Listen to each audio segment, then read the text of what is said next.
جئنا لإعلان موقف مشترك من المناورة الأخيرة التي قام بها حزب الله بالنيابة عن الموقعين أبناء.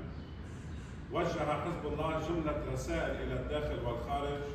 من خلال المناورة العسكرية التي أجراها يوم الأحد الفائت. Il était nécessaire, après les preuves de force que le Hezbollah a démontrées dimanche dernier, que les députés de la nation prennent une position claire et franche vis-à-vis de ces armes et vis-à-vis de la menace que ces armes portent sur l'intérieur libanais ou bien sûr sur le peuple libanais et aussi dans le monde arabe. Et aujourd'hui, si une position n'est pas prise clairement déjà pour commencer par le Parlement libanais, cela signifierait une nouvelle fois la signature d'un nouvel accord du Caire par notre silence. Et c'est pour ça que nous avons insisté à ce qu'il y ait une prise de position claire de la part des députés qui sont des députés de l'opposition pour réitérer, notre position vis-à-vis des armes de Hezbollah, et deux, le plus important, c'est de dire que nous refusons catégoriquement que les armes du Hezbollah soient un acte de fait dans la vie politique libanaise. Nous savons très bien que le Hezbollah ne va pas livrer de son propre chef ses armes, parce que très clairement, et dans sa position, dans ce qu'il a fait comme manœuvre militaire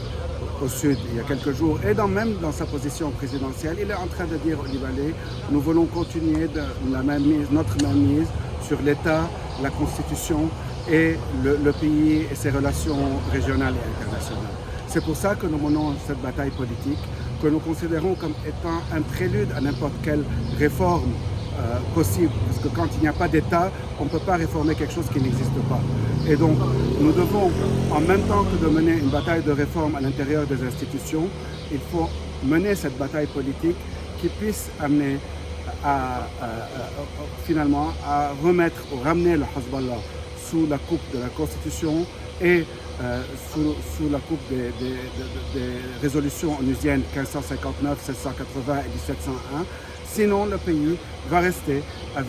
sans État, sans institutions, sans vraie démocratie, isolé et donc avec une crise économique et financière.